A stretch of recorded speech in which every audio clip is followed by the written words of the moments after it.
దేవాది దేవుడు పరలోకంలో కూర్చుని చాలా కంఫర్టబుల్గా I love all the people in the world అని దేవుడు మాటలతో చెప్పచ్చండి. కానీ దేవుడు మాటలతో చెప్పాలనుకోలా, చేతలతో చూపించాలని యేసుక్రీస్తు ప్రభువు మానవాకారము ధరించుకొని ఆయన భూమి మీద పుట్టాడు, ఆయన భూమి మీద జీవించారు.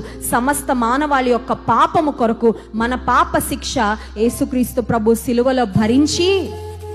చాలా మంది అనుకుంటారు లవ్ యొక్క సింబల్ ఏంటంటే హార్ట్ అనుకుంటారు, డైమండ్ అనుకుంటారు. So many people have so many imaginations. ఒక్కొక్కరికి ఒక్కొక్క ఆలోచన ఉంటుంది ప్రేమ అనగానే.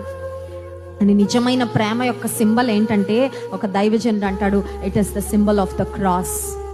ఎందుకు సిలువ ఎందుకు ప్రేమ సింబల్ అయిందంటే, సిలువ మీద యేసు ప్రభు 2 చేతులు చాపి తన రక్తాన్ని ఆఖరు బొట్టు వరకు కార్చి this is how much I love you అని మనందరికి చూపించాడండి. Jesus proved his love on the cross.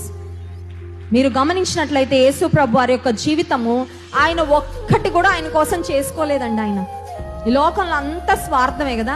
నేను ఎవరితో మాట్లాడితే నాకు ఏ ప్రయోజనము, మనకి ఏదైనా ఇచ్చినా కూడా మళ్ళీ మనకు వాళ్ళకి ఏదో ఉపయోగం ఉంటుందంటేనే ఇస్తా ఉన్నారు. అంత స్వార్థపూరితంగా ప్రపంచం మారిపోయిన ఈ రోజుల్లో యేసుక్రీస్తు ప్రభు యొక్క జీవితాన్ని ఒక్కసారి మనం ఆలోచిస్తే, ఆయన పుట్టుక దగ్గర నుండి ఆయన మరణము పునరుత్థానం వరకు ఆయన కొరకు ఆయన ఏమీ చేసుకోలేదండి. పుట్టింది మన కోసమే, బ్రతికింది మన కోసమే, మరణించింది మన కోసమే, మరణాన్ని జయించి తిరిగి లేచింది మన కోసమే.